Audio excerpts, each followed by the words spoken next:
بسم الله الرحمن الرحيم. اهلا وسهلا بكم في قناتي. النهارده باذن الله هعمل شنطه باك. هنحتاج للشنطه بتاعتنا كيلو خيط مكرميه مصري وادخل معاه اللون الاصفر الجنائي. الادوات المستعمله المنظوره للقياس، ماركر، هنستعمل ابره رقم 5 ملم. قبل ما ابدا الفيديو هنسمي بسم الله ونصلي على رسول الله. اللهم صل وسلم وبارك على سيدنا محمد وعلى اله وصحبه اجمعين. هنعمل عقده البدايه كده وهنرتفع 6 7. هكملهم 35 غرزه سلسله كده. انا عملت 35 غرزه سلسله اهي، وعلى المزوره طلعت قياسها 30 سم تقريبا، 30 سم. تمام. نرتفع واحد سلسله في حلقه خلفيه اللي هي نص دايره، وندخل في الحلقه الخلفيه اللي هي عامله نص دايره هنشتغل عليها كده. نرتفع بواحد سلسله وهنسيب اول واحده وندخل في الثانيه نعمل غرزه خشب. الغرزه اللي وراها نعدل كده بقى، الغرزه اللي وراها ندخل تحت الدايره نعمل غرزه حشو. غرزه الحشو بتتعمل ازاي؟ ندخل بالابره كده ونسحب خيط، نطلع عندنا حلقتين على الابره، نسحب خيط نطلع من الحلقتين. نستمر بهذا النمط لغايه نهايه السطر على الحلقه الخلفيه، نعمل غرز حشو ونخلص نرجع نشوف احنا هنرتفع ونعمل السطر الجديد ازاي. عملت 35 غرزه سلسله وارتفعت بغرزه سلسله ومشيت في الحلقه الخلفيه بغرز حشو لغايه نهايه السطر. تمام، ونفس المقاس اللي هو 30 سم. نستمر بهذا النمط لغايه نهايه السطر وهنرتفع بعدد من السطور 25 سطر، وهنرجع تاني نشوف احنا هنعمل ايه. اهي كده الخيط خلص. هنوصل الخيط ازاي؟ اولا مش هنعمل عقد او عقده ونوصل الخيط، لا احنا هنشتغل عادي خالص. اوريكم ازاي. بسم الله. كده السطر خلص وارتفعت بسلسله، بدخل بالابره واخد طرف الخيط اللي خلص اهو كده وبسحب خيط، بثبت الطرف بتاع البكره اللي خلصت مع الطرف التاني كده، بثبتهم كده بصباعي كويس واسحب خيط وادخل تحت الحلقتين كده. انا عملت غرزه حشو. تمام. الخيوط دي انا بشد الخيط كده، بشد الخيط الطرفين باخدهم معايا تحت الشغل كده.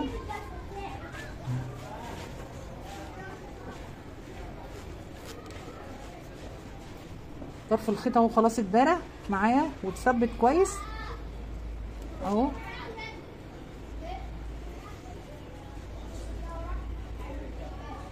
كده الشغل اهو نضيف ومفيهوش اي عقد ولا اي توصيل. الشغل ده من خلفي، يبقى احنا كده وصلنا الخيط من غير ما يكون فيه اي غرز وكلكعه. كده انا ارتفعت بعدد من السطور طولها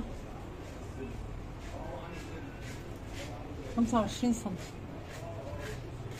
ده الطول 25 سم والعرض ده. نرتفع بواحد سلسله ونلف الشغل. مش هشتغل في اول غرزه، ندخل في تاني غرزه على طول. ده كده هنعمل تناقص.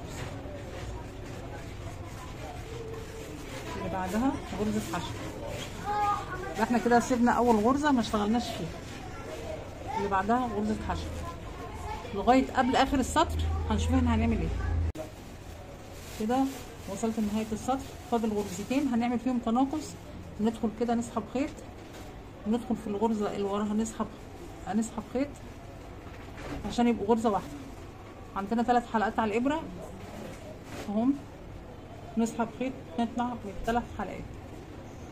ده تناقص. عملت تناقص في غرزه في اول السطر وتناقص في غرزه في اخر السطر. هنرتفع بسلسله ونلف الشغل.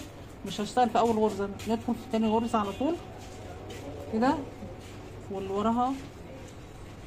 وراها كده غرزه حشو. نعمل غرز حشو لغايه قبل اخر السطر بغرزتين، وناخد غرزتين في غرزه واحده نستمر بهذا النمط في تناقص ونرتفع بعدد من السطور لغايه لما نحصل على عدد معين. هقول لكم تناقصت كام سطر ونرجع تاني نشوف احنا هنعمل ايه. كده انا عملت 6 سطور تناقص. كان عندي 35 غرزه حشو في السطر، بقوا 23. تمام كده دول 23 غرزه حشو. هقص الخيط كده ارتفع بالفتله ديت لفوق كده عشان الخيوط دي اهي. هنضفه بالولاعه، والطرف الخيط ده هنضفه برده بالولاعه. هنمشي بغرز حشو دوران كده من اول الغرزه دي، من اول غرزه دوران غرز حشو كده لغايه هنا. هنحط علامه ونعمل غرز حشو، يعني نلف القطعه كلها كده. بعد ما نضفت القطعه بتاعتنا من الزيادات وغسلتها بالولاعه، هنعمل غرز حشو دوران حوالين القطعه كلها. ندخل في اول غرزه عند العلامه. خلصت غرز حشو من اول العلامه لغايه هنا كده. هنعمل في الركنه ديت 2 غرزه حشو. ندخل كده في الحلقه ونعمل 2 غرزه حشو اللي هي تديني الكيرف. دي اخر غرزه في السطر. هنبتدي في السطور بتاعه القاعده. هنعمل برضو كل غرزه حشو تحت الحلقتين كده. عملت غرز حشو لغايه اول غرزه في السطر لغايه العلامه بارتفاع، ونعمل غرزه منزلقه نقفل السطر.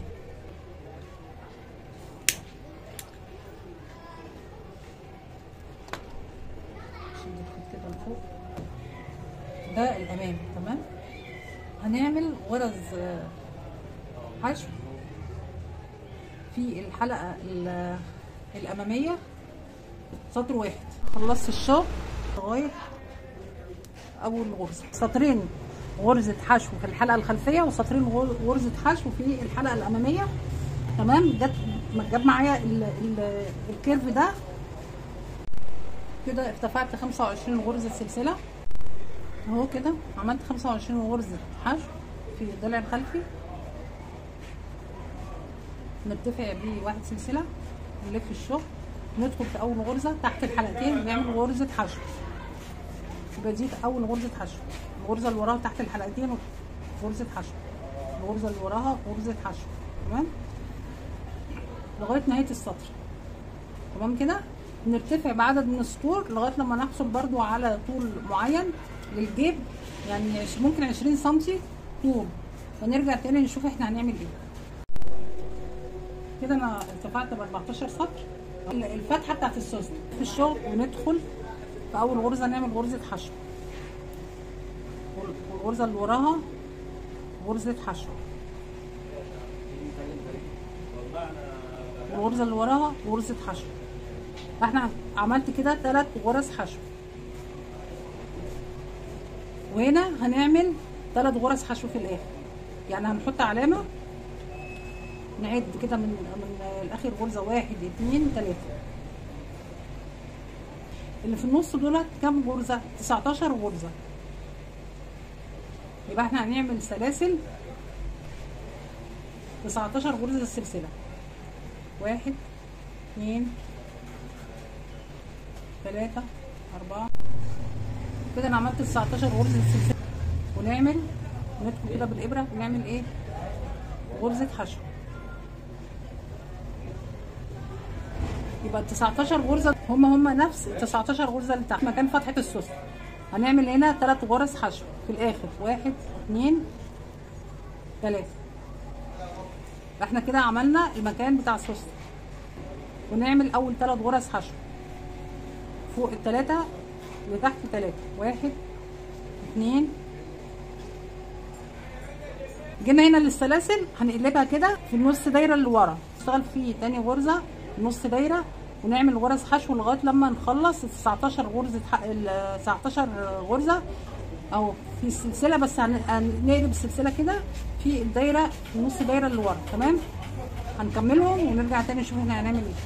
كده انا خلصت غرز الحشو على القطعه ديت اللي هي مكان السوسته. كده انا خلصت غرز الحشو في الحلقه الخلفيه، ادتنا الكيرف ده.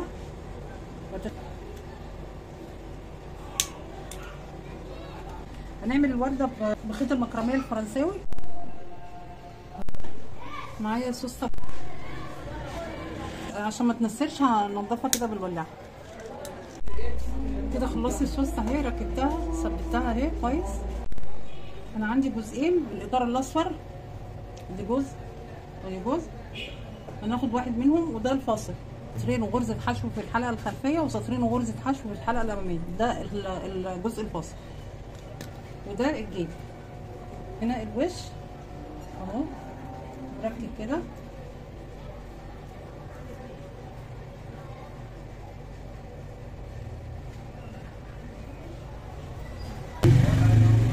تلاتة أربعة خمسة كده مثلا اهو. كده خلصت الوش وركبت الجيب اهو. ده وش الشنطة. السوسته اهي، ده الجيب. كده خلصت الوش ده. ديت البطانه اللي احنا هنركبها في الظهر. نفرد كده ونركب، هنعد 1 2 3 4 5 في الحلقه الخامسه اللي هي الحلقه الخلفيه اللي احنا كنا عاملينها. كده ثبتنا الخيط. هنحط الحلقه بتاعتنا كده ونمشي عليها بالخيط. الجزء ده هنعد من تحت لفوق 5 غرز.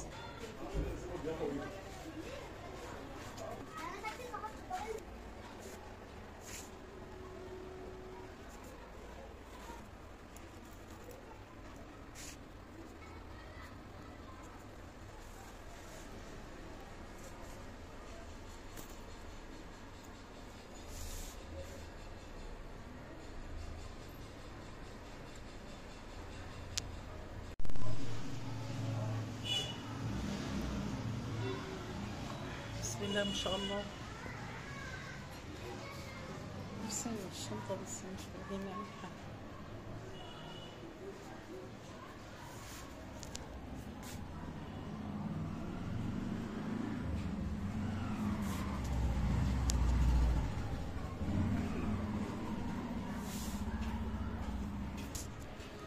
حلوة يا حلوة، مبروك عليك.